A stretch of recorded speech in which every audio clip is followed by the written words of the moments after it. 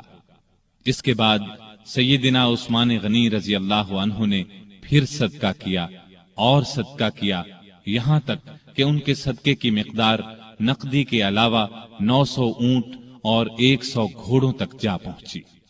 غزوہ تبوک کے سفر کے موقع پر بھی عثمان رضی اللہ عنہ ساتھ تھے۔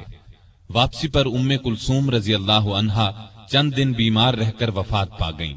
نبی صلی اللہ علیہ وسلم اور عثمان رضی اللہ عنہ کو شدید صدمہ پہنچا۔ ہجرت کا 24واں سال شروع ہونے سے 3 دن پہلے دوسرے خلیفہ سیدنا عمر فاروق رضی اللہ عنہ فجر کی نماز پڑھا رہے تھے کہ ایرانی غلام ابو لؤلؤ فیروز نے ان پر خنجر سے وار کیے۔ اس پر وہ سخت زخمی ہو گئے۔ جب انہیں بچنے کی کوئی امید نہ رہی تو 6 صحابہ کے نام تجویز کیے اور فرمایا کہ ان میں سے کسی ایک کو خلیفہ چن لینا۔ ان 6 صحابہ کے نام یہ ہیں: عثمان، علی، طلحہ، زبیر، عبد الرحمن بن عوف اور سعد بن ابی وقاص رضی اللہ عنہم۔ سیدنا عمر فاروق رضی اللہ عنہ نے 1 محرم کو وفات پائی۔ اس کے بعد 2 دن تک خلافت پر بات ہوتی رہی۔ آخر سیدنا عثمان غنی رضی اللہ عنہ کو خلیفہ چن لیا گیا۔ خلافت کے وقت عمر 70 برس سے زیادہ تھی۔ اپنی شہادت تک تقریباً 12 سال خلیفہ رہے۔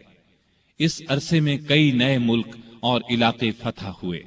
اسلامی حکومت کا رقبہ لاکھوں مربع میل بڑھ گیا۔ ایک شاندار بحری بیڑا تیار ہوا۔ ان کے زمانے میں آذربائیجان سیدنا خالد بن ولید رضی اللہ عنہ کے ہاتھ پر دوبارہ فتح ہوا۔ اسی طرح آرمینیا فتح ہوا۔ 27 ہجری کو سیدنا عبداللہ بن سعد بن ابی سرح رضی اللہ عنہ نے افریقہ پر چڑھائی کی۔ اس طرح طرابلس، قبرص، تبرستان اور جرجان کے علاقے فتح ہوئے۔ 29 ہجری میں تو گویا فتوحات کا سیلاب ہی آ گیا۔ کچھ علاقوں نے عمر رضی اللہ عنہ کی شہادت کے بعد بغاوت شروع کر دی تھی، ان کو بھی دوبارہ فتح کیا گیا۔ چنانچہ فارس، مرو، بلخ اور ہرات تک سارے علاقے فتح کر لیے گئے۔ سیستان، تخار، ترکستان فتح ہوئے۔ ترکستان ایران اور چین کے درمیان واقع ہے۔ طالقان، فاریاب اور جزجان کو سخت لڑائیوں کے بعد فتح کیا گیا۔ بہت سے علاقے اسلام کے پرچم تلے آ گئے، یہاں تک کہ اسلامی حکومت کی سرحد چین کی سرحد سے جا ملی۔ ایک سالار عبد الرحمن بن سمرہ رضی اللہ عنہ بلوچستان تک آ پہنچے اور اس کے بڑے حصے پر قبضہ کر لیا۔ اس زمانے میں بلوچستان نام کا کوئی صوبہ نہیں تھا، اس علاقے کو سندھ کا حصہ سمجھا جاتا تھا۔ پھر پورے ایران کو فتح کر لیا گیا۔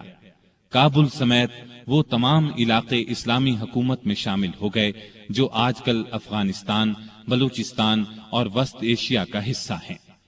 ایران میں آئے دن بغاوتیں ہوتی رہتی تھیں۔ اس کی وجہ یہ تھی کہ ایران کا آخری آتش پرست حکمران یزدگرد ابھی زندہ تھا۔ سیدنا عمر فاروق رضی اللہ عنہ کے زمانے میں وہ بھاگ کر ترکستان چلا گیا تھا۔ سیدنا عثمان غنی رضی اللہ عنہ کے دور میں وہ خراسان اور پھر سیستان پہنچا۔ مسلمانوں کے خلاف بغاوت کی، لیکن اسلامی لشکر نے دونوں جگہ اس کی بغاوت کو کچل دیا۔ خود یزدگرد ایک پن چکی والے دیہاتی کے ہاتھوں مارا گیا۔ یہ واقعہ عثمان غنی رضی اللہ عنہ کی خلافت کے 8ویں سال پیش آیا۔ اس کے بعد ایران میں بغاوتوں کا سلسلہ رک گیا۔ اس کے بعد روم کے بادشاہ کانسٹینس نے شام اور مصر پر حملے کا ارادہ کیا۔ وہ 500 جنگی جہازوں کے بحری بیڑے کے ساتھ اسلامی ساحلوں کی طرف بڑھا، لیکن اسلامی لشکر نے اسے زبردست لڑائی کے بعد شکست فاش دی۔ رومی دم دبا کر بھاگے۔ بھاگنے والوں میں ان کا بادشاہ بھی تھا۔ اس جنگ کو مستولوں والی جنگ کہا جاتا ہے۔ اس طرح رومیوں کا غرور خاک میں مل گیا۔ رومی بحری بیڑے کا روب ہمیشہ کے لیے خاک میں مل گیا۔ سمندری لڑائی میں مسلمانوں کی یہ جیت سیدنا عثمان غنی رضی اللہ عنہ کی خلافت کے زمانے کا اتنا عظیم الشان کارنامہ ہے کہ ہم اس پر فخر کر سکتے ہیں۔ سیدنا عثمان غنی رضی اللہ عنہ کے زمانے کی فتوحات دو قسم کی ہیں۔ سیدنا عمر رضی اللہ عنہ کے زمانے میں جو علاقے فتح ہوئے تھے ان میں سے کچھ باغی ہو گئے تھے۔ سیدنا عثمان غنی رضی اللہ عنہ کے دور خلافت میں ان علاقوں کو پھر سے فتح کیا گیا۔ اس طرح ان علاقوں پر دوبارہ اسلام کا جھنڈا لہرانے لگا۔ ان میں آذربائیجان، آرمینیا، ہمدان، رے، خراسان اور اسکندریہ وغیرہ کی بغاوتوں کا کچلا جانا شامل ہے۔ دوسری قسم کی فتوحات وہ ہیں جو مسلمانوں نے نئے علاقے فتح کیے۔ ان میں افریقہ یعنی طرابلس، مراکش، الجزائر، تیونس کے علاقے، نیز ان کے علاوہ قبرص، تبرستان، جرجان، افغانستان، ترکستان اور قفقاز وغیرہ فتح ہوئے۔ قفقاز کو کوہ قاف بھی کہا جاتا ہے۔ ایران کے بہت سے علاقے عمر رضی اللہ عنہ کے دور میں فتح ہو چکے تھے، کچھ باقی تھے، مثلاً طوس، بیحق، نیشاپور، بلخ وغیرہ۔ یہ سب سیدنا عثمان غنی رضی اللہ عنہ کے زمانے میں فتح ہوئے۔ بحری بیڑے کی فتح کے بعد مسلمان بحیرہ روم پر چھا گئے، دنیا کی ایک زبردست بحری طاقت بن گئے۔ شام کے والی سیدنا امیر معاویہ نے سیدنا عثمان کی توجہ اس طرف دلائی کہ ہمیں ہر وقت رومیوں کی طرف سے بحری حملے کا خطرہ رہتا ہے، ان کے مقابلے کے لیے ہمارے پاس بھی بحری بیڑا ہونا چاہیے۔ اس پر انہوں نے بحری بیڑا تیار کرنے کا حکم دیا۔ سیدنا امیر معاویہ نے مصر کے والی عبداللہ بن سعد کے ساتھ مل کر ایک عظیم الشان بحری بیڑا تیار کیا، جس میں کئی 100 جنگی جہاز تھے۔ جہاز بنانے کا پہلا کارخانہ مصر میں قائم ہوا۔ بحری بیڑے کے ساتھ بحری فوج بھی قائم کی گئی۔ اس بیڑے کا نصف حصہ شام اور نصف مصر کے ساحل پر رہتا تھا۔ جلد ہی مسلمانوں کی بحری طاقت اس قدر بڑھ گئی کہ انہوں نے قبرص کے جزیرے کو فتح کر لیا۔ پھر مستولوں والی لڑائی میں رومی بحری بیڑے کو شکست دی۔ یہ شکست اس قدر زبردست تھی کہ پھر مدت دراز تک رومیوں کو اسلامی ملکوں پر حملہ کرنے کی جرت نہ ہوئی۔ سیدنا عثمان نے اپنے زمانے میں رفاع عامہ یعنی عام لوگوں کی بھلائی کے بے شمار کام کیے۔ ان میں سے کچھ یہ ہیں: نجد کے راستے پر ایک شاندار سرائے بنوائی، اس کے ساتھ ایک چھوٹا سا بازار بسایا، میٹھے پانی کا ایک کنواں کھدوایا۔ خیبر کی طرف سے کبھی کبھار سیلاب آتا تھا، مدینے سے کچھ فاصلے پر ایک بند تعمیر کرا دیا تاکہ سیلاب کا رخ مدینے کی طرف نہ ہو۔ نہریں کھدوا کر بھی اس کا رخ موڑا گیا۔ اس بند کو بند محظور کہا جاتا ہے۔ کوفے میں مسلمانوں کے لیے ایک عظیم الشان مہمان خانہ بنوایا۔ پورے ملک میں اونٹوں اور گھوڑوں کی پرورش کا بہت اچھا انتظام کیا۔ ان کے لیے جگہ جگہ چراگاہیں بنوائیں، ان کے قریب چشمے بنوائے۔ بعض چراگاہیں اتنی بڑی تھیں کہ ان میں کئی کئی ہزار اونٹ اور گھوڑے پرورش پاتے تھے۔ ان چراگاہوں کی نگرانی کرنے والوں کے لیے ان کے ساتھ مکان بنوائے۔ مدینے کی طرف آنے والے تمام راستوں کو اچھے طریقے سے بنوایا تاکہ مسافروں کو کوئی تکلیف نہ ہو۔ ان پر جگہ جگہ چوکیاں اور سرائیں بنوائیں، چشموں کے پانی کا انتظام کیا، سڑکیں بنوائیں، ندی نالوں اور دریاؤں پر پل بنوائے، مختلف شہروں میں مساجد تعمیر کروائیں۔ آپ کے زمانے میں مدینے میں ایک بڑا بیت المال تھا۔ اس کے علاوہ ہر صوبے میں ایک بیت المال ہوتا تھا۔ یہ گویا سرکاری خزانے تھے۔ ان سے حقداروں کو حق دیا جاتا، محتاجوں کی مدد کی جاتی۔ بے شمار نئے علاقے فتح ہونے کی وجہ سے ملک کی آمدنی بہت بڑھ گئی تھی۔ چنانچہ جن لوگوں کو بیت المال سے وظیفے ملتے تھے ان میں 100 درہم کا اضافہ کر دیا گیا۔ رمضان میں امہات المومنین یعنی امت کی ماؤں کو 2 درہم روزانہ، جبکہ دوسرے لوگوں کو 1 درہم بیت المال سے دیا جاتا تھا۔ اس کے علاوہ انہیں کھانا بھی دیا جاتا۔ مقدمات کا فیصلہ کرنے کے لیے جگہ جگہ قاضی مقرر تھے۔ قاضی عالم لوگوں کو مقرر کیا جاتا تھا، انہیں معقول تنخواہیں دی جاتی۔ قاضی حاکم کے ماتحت نہیں ہوتے تھے، اس طرح وہ ہر مقدمے کا فیصلہ قرآن اور حدیث کے مطابق کرتے تھے۔ ان پر کسی کا کوئی دباؤ نہیں ہوتا تھا۔ بڑے بڑے شہروں میں مفتی بھی تھے۔ قاضی حضرات کو کسی مسئلے میں کوئی مشکل پیش آتی تو وہ مفتیوں سے فتویٰ طلب کرتے، ان کے فتووں کے مطابق فیصلہ کرتے۔ حکومت کے کاموں میں سیدنا عثمان بڑے بڑے بزرگ صحابہ سے مشورے لیتے تھے۔ آپ ساری زندگی اپنے مال سے دین کی خدمت کرتے رہے۔ ایک خدمت یہ تھی کہ تمام مسلمانوں کو قرآن پاک کی ایک قرات پر جمع کر دیا، حرم شریف میں توسیع کروائی، ارد گرد کے مکانات خرید کر یہ کام کروایا۔ آپ نے خانہ کعبہ پر پہلی بار نہایت قیمتی غلاف چڑھایا۔ اس سے پہلے معمولی غلاف ہوتا تھا۔ مسجدوں میں خوشبوؤں کی دھونی آپ کے زمانے سے شروع ہوئی۔ صفوں کو سیدھا رکھنے کے لیے آدمی مقرر کیے۔ سیدنا عثمان غنی رضی اللہ عنہ اسلام کی تبلیغ اور اشاعت کا بہت خیال رکھتے تھے۔ دوسرے مذاہب کے لوگوں سے بہت اچھا سلوک کرتے تھے۔ مختصر یہ کہ آپ کے دور میں بہت شاندار کام ہوئے، اسلام نے بہت ترقی کی، لیکن افسوس آپ کی خلافت کے آخری چند سال بہت مشکلات میں گزرے۔ اس کی وجہ وہ فتنے تھے جو اندر ہی اندر پک رہے تھے، سلگ رہے تھے۔ فتنوں کی یہ آگ پھر بھڑک اٹھی۔ سیدنا عثمان غنی رضی اللہ عنہ کے خلاف فتنے برپا کرنے والے وہ لوگ تھے جو اپنے آپ کو مسلمان کہتے تھے، لیکن اصل میں وہ مسلمان نہیں تھے۔ انہوں نے مسلمانوں کا روپ دھار لیا تھا، اور یہ روپ انہوں نے دھارا ہی اس لیے تھا کہ مسلمانوں کی جڑوں کو کھوکھلا کریں، ان کے خلاف سازشیں کریں، فتنے جگائیں، انہیں آپس میں لڑا دیں تاکہ مسلمان کمزور سے کمزور ہوتے چلے جائیں۔ سیدنا عثمان غنی رضی اللہ عنہ کے خلاف سازشوں کا بازار جن لوگوں نے گرم کیا، ان کا سردار عبداللہ بن سبا تھا۔ یہ یہودی نسل کا ایک مکار آدمی تھا۔ اس نے پرہیزگاری کا لباس اوڑھ رکھا تھا۔ لوگ اس کی باتوں میں آتے چلے گئے۔ بے شمار لوگوں کو اس نے اپنا ہم خیال بنا لیا۔ اس نے سیدنا عثمان غنی رضی اللہ عنہ اور ان کے گورنروں کے خلاف لوگوں کو بھڑکانا شروع کر دیا۔ وہ ان کے ہر کام میں نقص نکالنے لگا، ان پر بے جا الزامات لگانے لگا۔ بہت سے کمزور ایمان والے لوگ اس کے گرد جمع ہو گئے۔ ان میں ایسے لوگ بھی تھے جو نئے نئے مسلمان ہوئے تھے، ان میں ابھی پختگی نہیں آئی تھی۔ کوفہ، بصرہ اور مصر میں اس نے سازشوں کا جال بچھا دیا۔ یہ جال اس قدر مہارت سے بچھایا گیا کہ بعض نیک دل لوگ بھی شک میں پڑ گئے کہ کہیں واقعی تو ایسا نہیں ہے۔ ایسے لوگوں میں بھی بے چینی پھیل گئی۔ پھر بے چینی کی یہ لہر مدینے کے لوگوں تک جا پہنچی۔ عبداللہ بن سبا اور اس کے حامیوں نے فتنے اور سازش کی یہ آگ الزامات کے ذریعے لگائی۔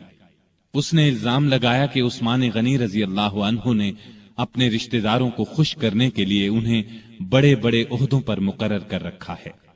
انہوں نے بیت المال سے بڑی بڑی رقمیں ایسے لوگوں کو دیں جو ان کے حقدار نہیں تھے، بلکہ زیادہ تر ان کے رشتہ دار تھے۔ طرابلس کی جنگ سے جو مال غنیمت حاصل ہوا، اس کا 5واں حصہ بیت المال کا حق تھا، لیکن انہوں نے مصر کے گورنر عبداللہ بن سعد کو دے دیا۔ جب سیدنا عثمان غنی رضی اللہ عنہ تک یہ باتیں پہنچیں تو انہوں نے بھرے مجمع میں ان الزامات کے یہ جوابات دیے۔ میں نے ان لوگوں کو خوش کرنے کے لیے نہیں، بلکہ لائق، بہادر اور بھروسے کے قابل سمجھ کر اونچے عہدوں پر مقرر کیا ہے۔ میں اپنے خاندان والوں سے واقعی محبت کرتا ہوں، لیکن ان کی خاطر ظالم نہیں بن سکتا۔ میں ان کے صرف وہی حق ادا کرتا ہوں جو واجب ہیں۔ ان کو دل کھول کر دیتا ہوں تو بیت المال سے نہیں، اپنے ذاتی مال میں سے دیتا ہوں۔ مسلمانوں کا مال میں اپنے لیے حلال سمجھتا ہوں اور نہ کسی دوسرے کے لیے۔ طرابلس کی لڑائی میں عبداللہ بن سعد اسلامی فوج کے سپاہ سالار تھے۔ میں نے ان سے وعدہ کیا تھا کہ اگر آپ لڑائی میں کامیاب ہوئے تو غنیمت کے مال کا 5واں حصہ آپ کو دیا جائے گا۔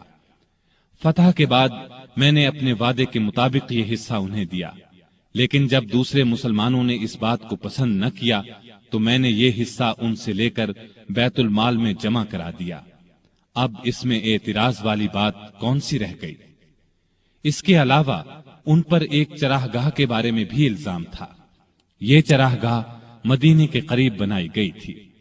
سیدنا عثمان غنی رضی اللہ عنہ نے اس کو حکومت کی ملکیت قرار دیا، عام لوگوں کو اس سے فائدہ اٹھانے سے روک دیا۔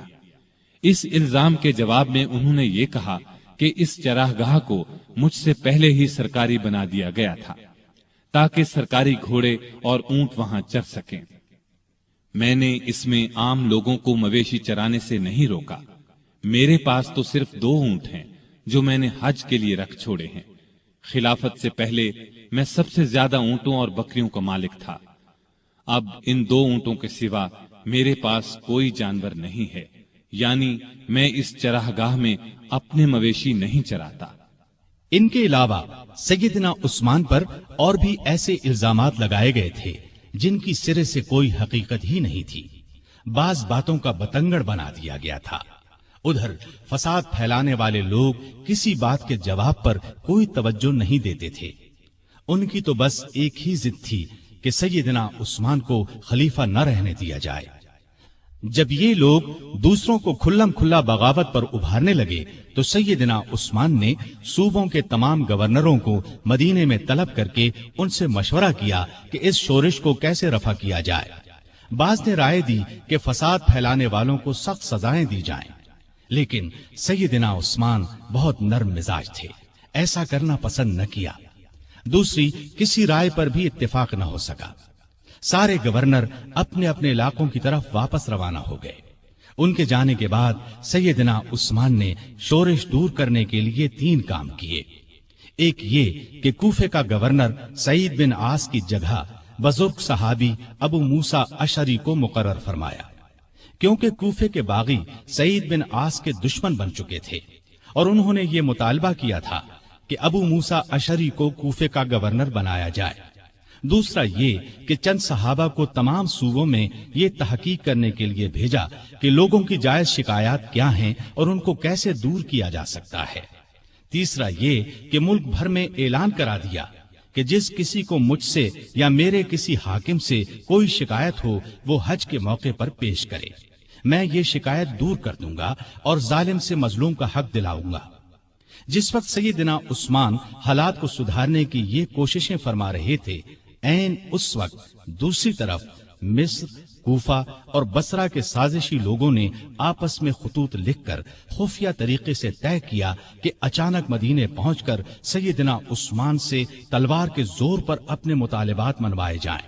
آخر یہ لوگ جن کی تعداد ہزاروں میں تھی ایک ہی وقت مدینے پہنچے۔ شہر سے 2-3 میل دور پڑاؤ ڈالا۔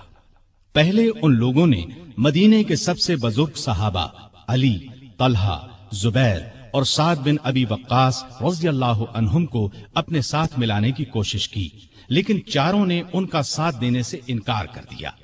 اس کے بعد سیدنا علی جناب عثمان کی طرف سے باغیوں کے پاس گئے اور ان کے ایک ایک الزام کا جواب دے کر انہیں واپس جانے کی ترغیب دی، ساتھ ہی انہیں یقین دلایا کہ سیدنا عثمان تمہارے جائز مطالبات ماننے کے لیے تیار ہیں۔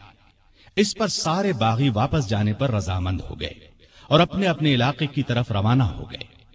اس واقعے کو چند ہی روز گزرے تھے کہ ایک دن مدینے کی گلیاں گھوڑوں کی ٹاپوں اور انتقام کی آوازوں سے گونج اٹھی۔ لوگ گھبرا کر باہر نکلے۔ انہوں نے دیکھا کہ مصری باغیوں کی جماعت پھر واپس آ گئی ہے۔ سیدنا علی آگے بڑھے اور ان سے واپس آنے کا سبب پوچھا تو انہوں نے جواب دیا کہ ہم واپس جا رہے تھے، راستے میں ایک شخص کو دیکھا جو مدینے کی طرف سے آ رہا تھا اور بڑی تیزی سے مصر کی طرف جا رہا تھا۔ ہمیں اس کی چال ڈھال سے شبہ گزرا، روک کر اس کی تلاشی لی تو اس کے پاس سے ایک خط ملا۔ وہ خط مصر کے گورنر کے نام تھا۔ خط امیر المومنین عثمان کی طرف سے تھا۔ اس میں انہوں نے لکھا تھا کہ جو لوگ مدینے سے مصر واپس آ رہے ہیں ان سب کو قتل کر دیا جائے۔ خط پر سیدنا عثمان کی مہر بھی لگی تھی۔ اس خط کو دیکھ کر ہم نے سمجھ لیا کہ ہمارے ساتھ دھوکہ کیا جا رہا ہے، اب ہم اس دھوکے کا انتقام لینے کے لیے واپس آئے ہیں۔ جب یہ معاملہ سیدنا عثمان غنی رضی اللہ عنہ کے سامنے رکھا گیا تو وہ بہت حیران ہوئے اور قسم کھا کر کہا، نہ میں نے یہ خط لکھا نہ کسی سے لکھوایا۔ اس پر لوگوں نے خیال ظاہر کیا کہ یہ خط سیدنا عثمان کے مشیر مروان بن حکم نے ان کی اجازت کے بغیر لکھا ہے۔ ادھر باغی تو فساد پر تلے ہوئے تھے۔ انہوں نے کہا خط چاہے کسی نے لکھا ہو، اس کے ذمہ دار خلیفہ ہی ہیں، اس لیے وہ خلافت سے الگ ہو جائیں۔ اسی دوران میں کوفہ اور بصرہ کے لوگ بھی واپس آ گئے۔ ان سے پوچھا گیا کہ تم لوگوں کے راستے تو الگ الگ ہیں، پھر تم کس طرح راستے سے پلٹ آئے ہو؟ انہوں نے کوئی جواب نہ دیا اور مصریوں میں شامل ہو گئے۔ سیدنا عثمان غنی رضی اللہ عنہ نے باغیوں کو جواب دیا، جب تک مجھ میں جان ہے خلافت سے الگ نہیں ہوں گا۔ میں تمہاری ہر جائز شکایت کو دور کرنے کے لیے تیار ہوں، لیکن تمہارے کہنے سے خلافت کی قمیص کو نہیں اتاروں گا، اس لیے کہ یہ قمیص مجھے اللہ نے پہنائی ہے، اور مجھے رسول اللہ صلی اللہ علیہ وسلم نے فرمایا تھا کہ اللہ تعالیٰ تجھے قمیص پہنائے گا، پھر اسے اتارنے کے لیے لوگ آئیں گے تو اسے نہ اتارنا۔ میں نہ تو تلوار کے زور پر خلیفہ بنا تھا اور نہ کوئی تلوار کے زور پر مجھے خلافت سے الگ کر سکتا ہے۔ میں رسول صلی اللہ علیہ وسلم کی وصیت کے مطابق آخری دم تک صبر کروں گا۔ ان کا یہ جواب سن کر سارے باغی آگے بڑھے اور امیر المؤمنین سیدنا عثمان غنی کے گھر کو گھیرے میں لے لیا۔ باغیوں نے ان کے گھر کو کئی دن تک گھیرے میں رکھا۔ ان دنوں میں ان ظالموں نے بہت گھٹیا حرکات کی، ان کے گھر میں پانی اور خوراک تک جانے سے روک دیا۔ ایک روز ام المؤمنین سیدہ ام حبیبہ رضی اللہ عنہا نے کھانے پینے کی کچھ چیزیں لے کر سیدنا عثمان غنی تک جانے کی کوشش کی، لیکن ظالم باغیوں نے ان کی بے ادبی کی اور آگے نہ جانے دیا۔ ایک روز سیدنا علی رضی اللہ عنہ نے اپنے چند آدمیوں کے ذریعے پانی کی 3 مشکیں بھجوائیں۔ ان آدمیوں کو باغیوں نے روکا، لیکن وہ لڑ بھڑ کر اور کئی زخم کھا کر پانی کی مشکیں اندر لے جانے میں کامیاب ہو گئے۔ 1-2 بار پڑوس کے گھروں سے بھی خوراک اور پانی کی مدد پہنچی، لیکن یہ اتنی کم ہوتی تھی کہ بڑی مشکل سے 1-2 دن گزرتے تھے۔ مدینے میں جتنے بھی بزرگ اور جلیل القدر صحابہ موجود تھے، ان سب نے باغیوں کو بہت سمجھایا، لیکن باغیوں نے ان کا بھی لحاظ نہ کیا، کوئی بات نہ مانی۔ خود امیر المؤمنین سیدنا عثمان غنی رضی اللہ عنہ نے کئی مرتبہ باغیوں کو سمجھانے کی کوشش کی، مکان کی چھت پر جا کر کئی مرتبہ ان کے سامنے بہت با اثر تقاریر کی، انہیں یاد دلایا کہ رسول اللہ صلی اللہ علیہ وسلم جب مدینے تشریف لائے تھے تو مسجد نبوی کے لیے جگہ تنگ تھی۔ آپ نے اعلان فرمایا تھا کہ جو شخص مسجد کے لیے زمین خریدے گا اسے جنت میں جگہ ملے گی۔ میں نے ہی یہ جگہ خرید کر مسجد میں شامل کی تھی، لیکن آج تم مجھے اس مسجد میں نماز پڑھنے سے روکتے ہو۔ ہجرت کے بعد سارے مدینے میں بس ایک ہی کنواں تھا۔ رسول اللہ صلی اللہ علیہ وسلم نے اعلان فرمایا تھا کہ جو شخص اس کنویں کو خرید کر مسلمانوں کے لیے پانی عام کرے گا اس کے لیے جنت ہے۔ کیا تمہیں علم نہیں ہے کہ میں نے ہی یہ کنواں خرید کر مسلمانوں کے حوالے کیا تھا، لیکن آج تم نے مجھ پر اس کا پانی بند کر دیا ہے۔ رسول اللہ صلی اللہ علیہ وسلم کے ساتھ میرا کیا تعلق تھا، کیا تم یہ بھی نہیں جانتے؟ ان کی یہ تمام باتیں بھی پتھر دل باغیوں کو ہلا نہ سکی۔ ان ظالموں نے امیر المؤمنین کے مکان کو آنے والے تمام راستوں پر پہرے بٹھا دیے تاکہ مدینے کے لوگ ان کی مدد کو نہ پہنچ سکیں۔ پھر بھی 700 بہادر مسلمان ہتھیار لگا کر کسی نہ کسی طرح سیدنا عثمان غنی رضی اللہ عنہ کے پاس پہنچ گئے اور امیر المؤمنین سے کہا، اگر آپ اجازت دیں تو ہم ان باغیوں سے لڑیں۔ اس پر عثمان غنی رضی اللہ عنہ نے فرمایا، میں تم لوگوں کو اللہ کا واسطہ دیتا ہوں کہ کوئی شخص میرے لیے اپنا خون نہ بہائے۔ اس پر چند نوجوانوں کے سوا نہ چاہتے ہوئے بھی باقی لوگ واپس چلے گئے۔ سیدنا عثمان غنی رضی اللہ عنہ نے یہ بھی پسند نہ فرمایا کہ رسول اللہ صلی اللہ علیہ وسلم کے شہر کو چھوڑ کر کسی دوسرے شہر چلے جائیں۔ وہ تمام مصیبتیں صبر اور شکر سے برداشت کرتے رہے، لیکن گوارا نہ کیا کہ لوگ ان کی خاطر ایک دوسرے کا خون بہائیں۔ ادھر مدینے میں یہ ہو رہا تھا، ادھر مکے میں حج ہو رہا تھا۔ اکثر لوگ حج کے لیے گئے ہوئے تھے۔ باغی بھی یہ سوچ رہے تھے کہ حج کے بعد لوگ مدینے کا رخ کریں گے اور موقع ہاتھ سے نکل جائے گا، چنانچہ وہ سیدنا عثمان کے قتل کا مشورہ کرنے لگے۔ سیدنا عثمان کو ان کے ارادے کی خبر ہوئی تو انہوں نے مکان کی چھت پر کھڑے ہو کر باغیوں کے سامنے یہ تقریر کی: لوگو، آخر تم مجھے کس جرم میں قتل کرنا چاہتے ہو؟ اسلام 3 صورتوں کے علاوہ کسی مسلمان کے قتل کرنے کی اجازت نہیں دیتا۔ یا تو وہ اسلام لانے کے بعد اس سے پھر جائے، یا شادی کے بعد بدکاری کرے، یا کسی کو جان بوجھ کر قتل کرے۔ اللہ کی قسم، میں نے ان تینوں میں سے کوئی گناہ نہیں کیا، پھر تم میرے خون کے پیاسے کیوں ہو؟ باغیوں پر اس تقریر کا بھی کوئی اثر نہ ہوا۔ انہوں نے 18 ذوالحج 35 ہجری کو امیر المومنین کے مکان پر حملہ کر دیا۔ گھر کے بڑے دروازے پر حسن بن علی، عبداللہ بن زبیر، محمد بن طلحہ رضی اللہ عنہم اور کچھ دوسرے نوجوان پہرا دے رہے تھے۔ انہوں نے باغیوں کا زبردست مقابلہ کیا اور زخم کھا کر بھی انہیں اندر داخل نہ ہونے دیا۔ اب 4 باغی ساتھ کے ایک مکان کے ذریعے دیوار پھاند کر اندر داخل ہو گئے۔ اس وقت سیدنا عثمان روزے سے تھے اور قرآن پاک کی تلاوت کر رہے تھے۔ ظالموں نے لوہے کی ایک سلاخ، نیزے اور تلوار سے ان پر وار کیے۔ ان کی زوجہ محترمہ سیدہ نائلہ انہیں بچانے کے لیے آگے بڑھیں تو تلوار کے وار سے ظالموں نے ان کی انگلیاں کاٹ دیں۔ اس طرح ظالموں نے 82 سالہ نہتے امیر المومنین سیدنا عثمان رضی اللہ عنہ کو شہید کر دیا۔ انا للہ و انا الیہ راجعون۔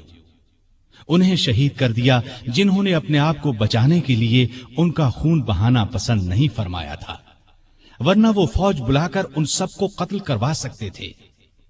ان کا خون قرآن کے ان الفاظ پر گرا: فَسَيَكْفِيكَهُمُ اللَّهُ۔ وہ جمعے کے دن کا تیسرا پہر تھا۔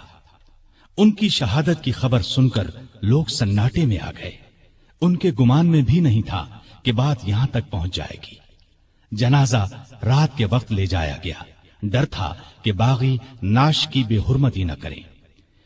اس مظلوم شہید کو بقیع الغرقد المعروف جنت البقیع میں دفن کیا گیا۔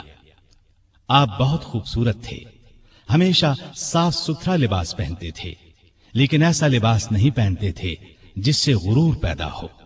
گھر کے افراد کو بھی ایسا لباس نہیں پہننے دیتے تھے۔ غذا عام طور پر سادہ اور نرم کھاتے تھے۔ اپنی روزی کپڑے اور غلے وغیرہ کی تجارت سے کماتے تھے۔ بہت دیانتدار اور کامیاب تاجر تھے۔ اپنی دولت اللہ کے راستے میں لٹاتے رہتے تھے۔ بہت زیادہ صفائی پسند تھے۔ جس دن سے مسلمان ہوئے تھے ہر روز غسل فرماتے تھے۔ خوشبو بہت پسند تھی۔ فرض نمازوں اور روزوں کی سختی سے پابندی کے علاوہ نفلی عبادت بھی بہت کرتے تھے۔ اکثر تیسرے دن روزہ رکھتے، رات کو صرف اتنا کھاتے کہ انسان زندہ رہ سکے۔ بعض اوقات تو ساری رات عبادت میں گزار دیتے۔ قرآن مجید کی تلاوت کا بہت زیادہ شوق تھا۔ تلاوت کے بغیر کوئی دن نہ گزرتا تھا۔ ہر سال حج کے لیے جاتے، آخری سال باغیوں کے محاصرے کی وجہ سے نہ جا سکے۔ لکھنا پڑھنا جانتے تھے، وحی کی کتابت بھی کرتے تھے۔ وحی نازل ہوتی تو اکثر نبی کریم صلی اللہ علیہ وسلم انہیں لکھنے کے لیے بلاتے۔ قرآن کے بہت بڑے عالم اور حافظ تھے۔ رسول اللہ صلی اللہ علیہ وسلم کی 146 احادیث آپ کے ذریعے سے امت تک پہنچی۔ شریعت کے مسائل سے بخوبی واقف تھے۔ لوگ ان سے مسئلے پوچھتے تھے۔ نبی کریم صلی اللہ علیہ وسلم کی دوسری بیٹی سیدہ ام کلثوم کی وفات کے بعد آپ نے کچھ اور نکاح بھی کیے۔ 9 یا 7 بیٹیاں اور 8 بیٹے ہوئے۔ 2 بیٹے بچپن ہی میں فوت ہو گئے۔ ان کے ایک بیٹے ابان نے شہرت پائی، بنو امیہ کی حکومت میں اونچے عہدوں پر کام کیا۔